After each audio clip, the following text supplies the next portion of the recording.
ये कहानी है पश्चिमी अफ्रीका के दाहोमी साम्राज्य और ओयो साम्राज्य की। दोनों साम्राज्य एक दूसरे के कट्टर दुश्मन थे। ओयो सल्तनत के पास सैनिकों और गुलामों की जनसंख्या ज्यादा थी, इसलिए वो ताकतवर था। ओयो के गुलाम लोगों को बंदी बनाते थे और यूरोपियन सौदागरों को बेच देते थे। ये सब चलता रहा और धीरे धीरे समय आया सन 1823 का। 1823 में सुल्तान गेसु ने दाहोमी सल्तनत का तख्त संभाला। इनके दुश्मन ओयो साम्राज्य ने माही कबीले के लोगों से हाथ मिला लिया ताकि दाहोमी के लोगों को बंदी बनाकर यूरोपियन सौदागरों को बेच सकें। इस वजह से दाहोमी और ओयो सल्तनत के बीच जंग शुरू हो गई।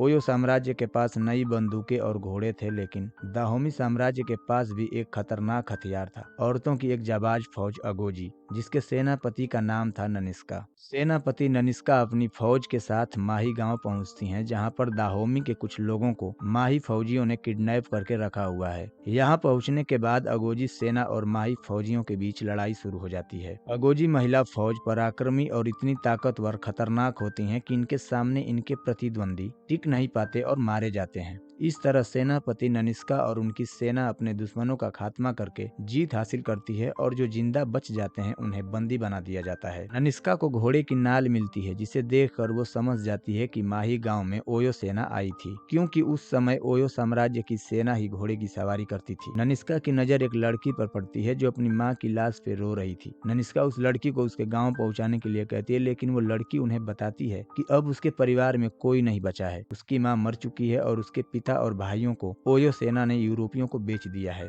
इसके बाद ननिस्का अपनी सेना के साथ दाहोमी राज्य में वापस आती हैं। राज्य के लोग इनके सामने नतमस्तक होकर खड़े होते हैं, क्योंकि इस राज्य में अगोजी सेना को नजर उठाकर देखने की इजाजत नहीं होती। इसके बाद इस कहानी में एक 19 साल की लड़की की एंट्री होती है और इस लड़की का नाम होता है नावी। नावी के माता पिता इसकी शादी करना चाहते हैं, लेकिन नावी फौजी बनना चाहती है। जब वो अपने घर के करीब पहुंचती है तो उसके पास उसकी दोनों बहनें दौड़ते हुए आती हैं और नावी को बताती हैं कि घर पे एक रईस आदमी आया है उसे देखने के लिए। ये बुढ़ऊ वही रईस ज्यादा है जो नावी से शादी करने के लिए आए हुए हैं। नावी इस बुढ़ऊ को देखकर अचंभित हो जाती है। वैसे इस रईसजादे का नाम है अमाठे और इनकी अमीरी अभी बाकी है। दरअसल इनके पास ताड़ के 3 पेड़ हैं। ये नावी को कहते हैं कि शादी के बाद तुम खेती करोगी, और जब नावी जवाब नहीं देती है तो ये महाशय नावी को एक थप्पड़ जड़ देते हैं और साथ में ये भी बताते हैं कि शादी के बाद इनके घर में नावी को तहजीब सिखाई जाएगी। और जैसे ही दोबारा नावी का हाथ पकड़ते हैं, नावी इनको ऐसे झटकारती है कि इस अमाठे का कमाठे हो जाता है, मतलब कि ये जमीन पर गिर जाते हैं। जमीन से उठने के बाद अमाठे कहता है कि इस लड़की से कोई शादी नहीं करेगा। इतना कहकर अमाठे वहाँ से चला जाता है। नावी के पिता नावी को अपने साथ लेकर राज दरबार जाते हैं। मुख्य द्वार पे मौजूद सिपाही इजोगी से नावी के पिता कहते हैं कि इसे अपनी फौज में शामिल कर लो, क्योंकि अब इससे कोई शादी नहीं करेगा। नावी कहती है कि वो ऐसे आदमी से शादी कभी नहीं करेगी जो उसे मारता हो। इसके बाद इजोगी नावी को अपने साथ लेकर जाती है। दूसरी तरफ ओयो साम्राज्य का सेनापति ओबा एडे अपनी सेना के साथ माही गांव पहुंचता है, लेकिन माही गांव तो तहस नहस हो चुका था। ओबा के साथी सैनिक मारे जा चुके थे। वो समझ जाता है कि यहाँ की ऐसी हालत दाहोमी के अगोजी सेनाओं ने किया है। इधर दाहोमी के राजा गेसु अपनी राजसभा में कहते हैं कि ओयो की फौज हमारे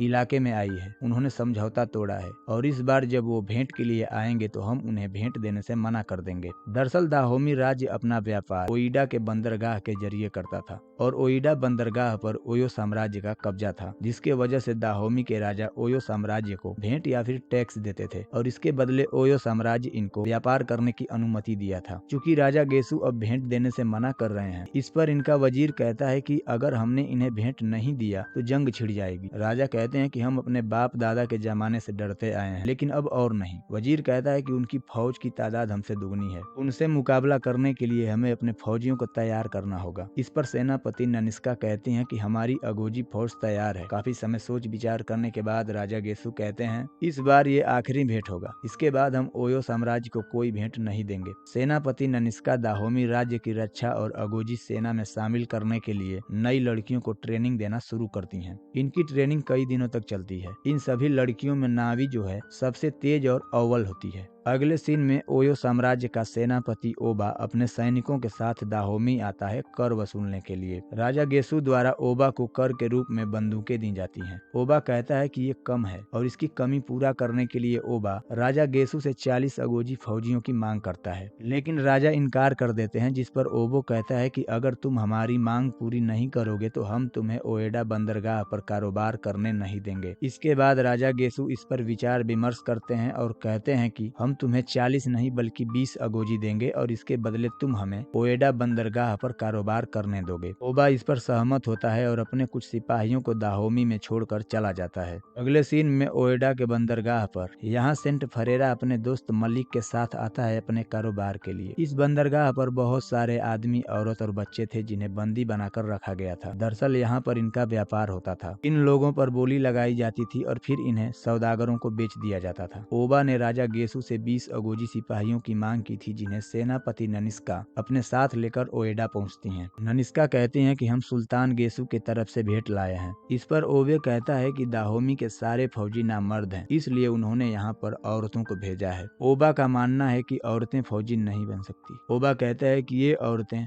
उसके सैनिकों के काम आएंगी। तब ननिस्का कहती हैं कि तुम गलत समझ रहे हो, ये औरतें तुम्हारी भेंट नहीं हैं। इतना कहने के बाद ननिस्का ओबा के सिपाहियों के कटे सर को उसे सौंप देती हैं और कहती हैं कि हमारे सुल्तान गेसु किसी से नहीं डरते। सेनापति ननिस्का ओबा को युद्ध के लिए खुलेआम चुनौती देती हैं। इसके बाद ननिस्का अपनी फौज को वहां से भागने के लिए कहती हैं और खुद वहीं रुक जाती हैं। भागते वक्त नावी देखती है कि ननिस्का ओबा से लड़ने के लिए अकेले तैयार है। ननिस्का को अकेला देख नावी रुक जाती है। ओबा और ननिस्का लड़ना शुरू करते हैं। ननिस्का ओबा पर जबरदस्त प्रहार करती है। ये दोनों लड़ ही रहे थे कि ओबा के सिपाही वहां आ जाते हैं। हालांकि इनकी जनसंख्या ज्यादा होती है, इस वजह से ननिस्का और नावी को वहां से भागना पड़ता है। सुल्तान गेसु ननिस्का से कहते हैं कि हमने ओयो के खिलाफ जंग छेड़ दिया है, अब हम पीछे नहीं हट सकते। अब हम ओयो से युद्ध करेंगे, उन्हें हराएंगे और अपनी सल्तनत को बड़ी करेंगे। सेंटो फरेरा अपने दोस्त मलिक के साथ जंगलों के रास्ते दाहोमी के लिए प्रस्थान करता है। जंगल में मलिक की मुलाकात नावी से होती है। नावी मलिक से पूछती है कि तुम जंगल में क्या कर रहे हो। मलिक कहता है कि वो दाहोमी जा रहा है। नावी कहती है कि तुम सौदागर हो, मैंने तुम्हें ओएडा के बंदरगाह पर देखा था,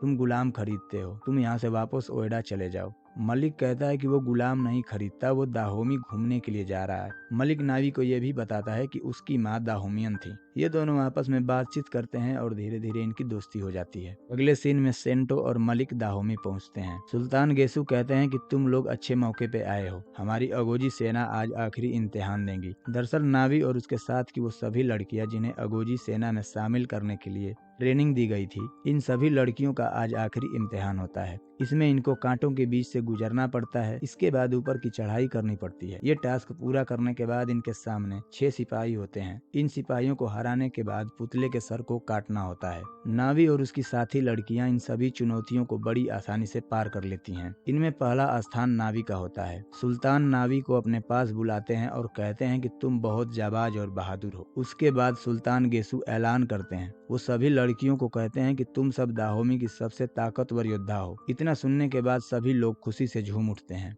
जब इजोगी नावी के शरीर में चुभे कांटों को निकाल रही थी, तभी सेनापति ननिस्का उसके पास आती है और कहती है कि सारे कांटे अच्छे से निकाल देना। ननिस्का का ध्यान नावी के कंधे पे बने निशान पर जाता है। ननिस्का नावी से उस निशान के बारे में पूछती है। नावी कहती है कि उसके पिता ने बताया था कि ये निशान किसी शैतान का है। ये निशान तब से है जब से उसके पिता नावी को अनाथ आश्रम से लाए थे। इतना सुनने के बाद ननिस्का हैरान हो जाती हैं और वहाँ से चली जाती हैं। वैसे ये निशान एक रहस्य है जो आगे कहानी में पता चलेगा। सेंटो फरेरा सुल्तान गेसु से अपने कारोबार के बारे में बात करता है, लेकिन सुल्तान उसके साथ कारोबार नहीं करना चाहते क्योंकि फरेरा गुलामों का कारोबार करता है, मतलब ये लोगों को खरीदता है और बेचता है। दरअसल गेसु से पहले जब इनके भाई दाहोमी के सुल्तान थे तो ये कारोबार होता था, लेकिन जब गेसु सुल्तान बने तो इन्होंने इस कारोबार की जगह ताड़ के तेल का कारोबार करने का फैसला किया क्योंकि ये अपने लोगों को बेचना नहीं चाहते थे। अगले सीन में मलिक नावी से कहता है कि आज रात हम तुम्हारे कबीले के सामने डेरा डालने वाले हैं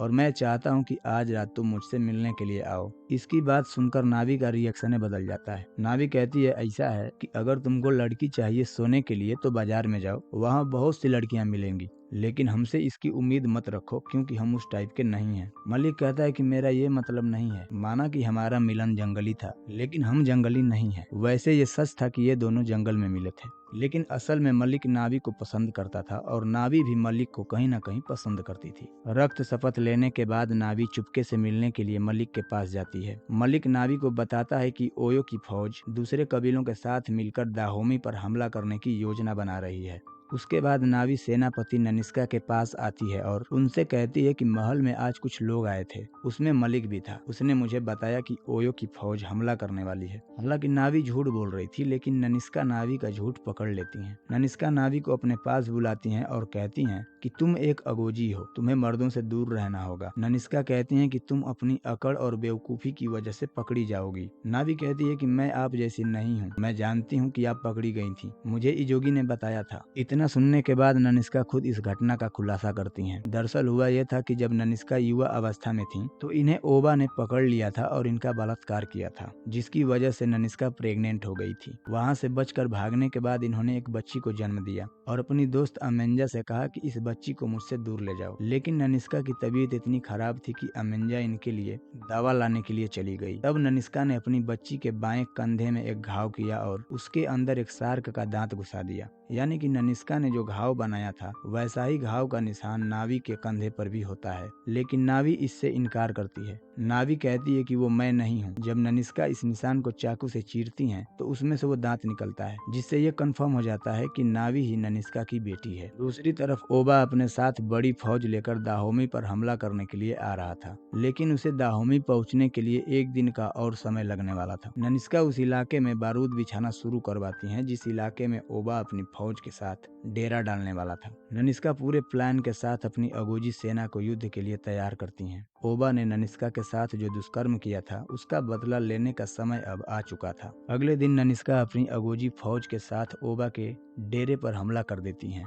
ओबा कुछ सोच पाता उससे पहले ननिष्का और उसकी ये महिला सेना अपना हरबा हथियार लेकर ओबा की सेना पर टूट पड़ती है। इस लड़ाई में काफी खून खराबा होता है। नावी भी 5-7 लोगों को रेल देती है। और बात करें ओबा की तो ये जिस घमंड से यहाँ अपने फौजियों के साथ लड़ने आया था, ये महिला फौज तावले दौड़ा दौड़ा कर मारती हैं कि इनका घमंडे चकनाचूर हो जाता है। ओबा समझ जाता है कि और रुके तो ये महिलाएं इनका कचूमर बना देंगी। ओबा के आधे से ज्यादा सैनिक इस लड़ाई में मारे जाते हैं, जिसकी वजह से ओबा अपने बचे हुए सैनिकों के साथ वहां से भागना शुरू करता है। लेकिन भागते समय ये लोग नावी, इजोगी और उम्बे को अपने साथ बंदी बनाकर ले जाते हैं, जो कि इस लड़ाई में घायल हो चुकी थी। हालांकि इसकी जानकारी ननिष्का को नहीं थी। जब ये लोग नावी और उम्बे को ओएडा बंदरगाह ले जा रहे थे, उस वक्त नावी उम्बे को कहती है कि तुम बधी नहीं हो, तुम कूद जाओ और जाकर सेनापति ननिष्का को बताओ कि ये हमें ओएडा के बंदरगाह ले जा रहे हैं। इसके बाद उम्बे इस घोड़ा गाड़ी से कूद जाती है। उम्बे दाहोमी पहुंचने के बाद सेनापति ननिष्का को बताती है कि नावी और इजोगी को उनके दुश्मन ओएडा बंदरगाह ले गए हैं। दाहोमी के सुल्तान गेसु ननिष्का को अपनी सभा में बुलाते हैं और उन्हें अपनी साथी शासक के पद के लिए नियुक्त करते हैं। इस पर ननिष्का कहते हैं कि सुल्तान, ये हमारे लिए बहुत सम्मान की बात है, लेकिन हमारे कुछ अगोजी फौजी अब भी ओबा के कब्जे में हैं और उन्हें मुझे छुड़ाना है। लेकिन सुल्तान इसके लिए इनकार कर देते हैं और ननिष्का को हुक्म देते हैं कि वो कैदियों को छुड़ाने के लिए नहीं जाएगी। दरअसल सुल्तान को पता नहीं था कि उन कैदियों में ननिष्का की बेटी नावी भी है। इधर ओएडा में नावी और इजोगी भागने की योजना बनाती हैं। इजोगी नावी को बताती है कि जब इनकी नीलामी होगी तब इनके पैरों की बेड़ियों को खोल दिया जाएगा